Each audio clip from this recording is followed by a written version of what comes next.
Hello, I will retell you lecture number 3, Old English period. Traditional periodization divides the English language into 3 main periods according to the historical events. It can be subdivided into 7 periods according changed in linguistic situation.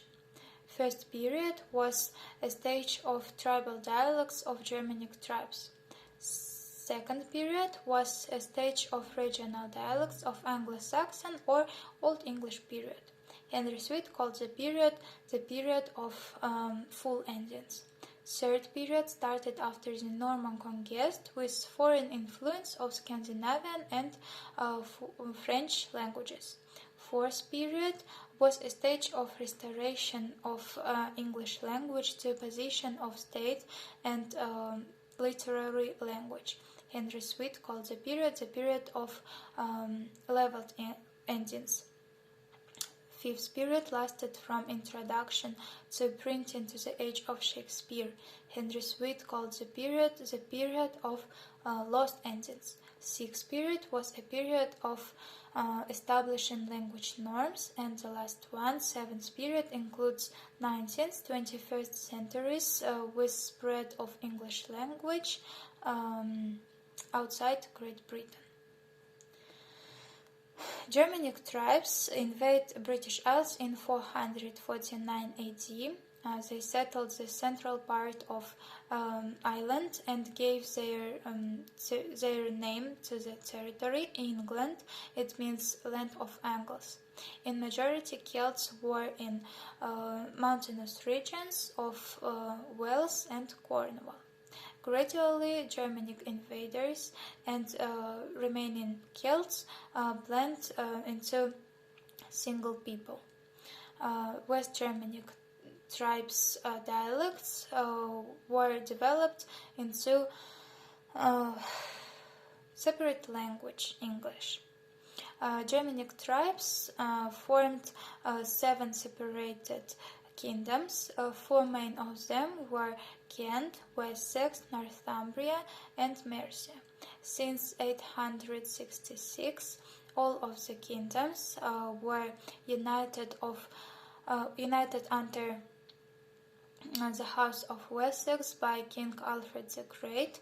The capital were Winchester. In 878, England was divided into 2 halves, Danelaw under the Danish control and half under the control of Wessex. In 1016, Danish control Canute became the ruler of England, which became a part of the Scandinavian Empire. In 1042, King Edward the Confessor restored the rule of House of Wessex.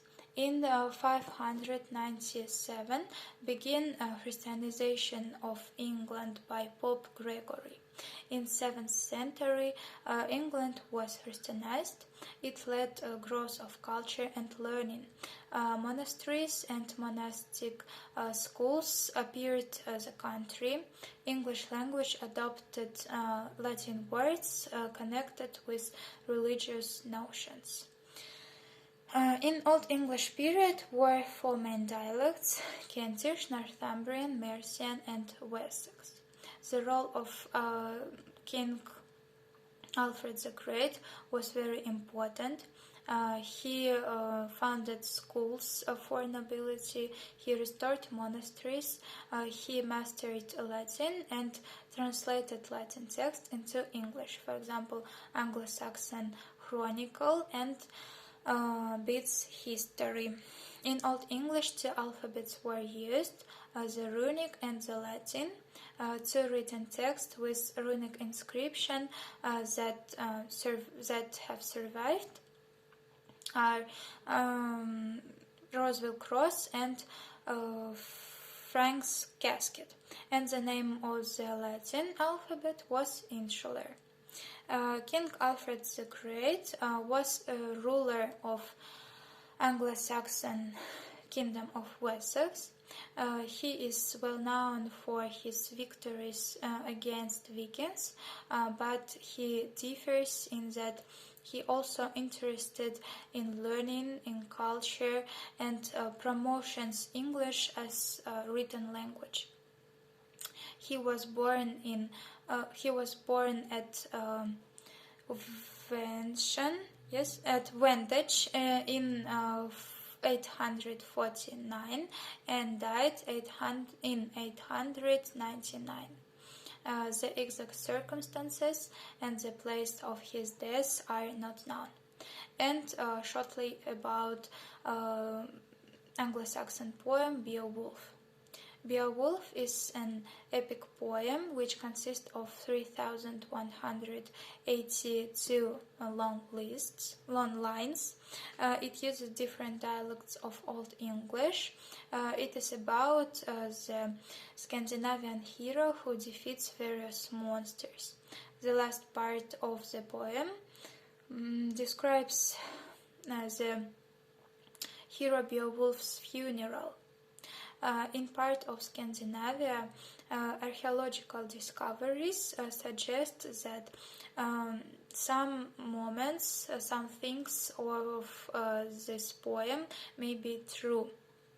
It is unknown who wrote the Beowulf poem, but it have been written sometime in between 8th century and 11th century.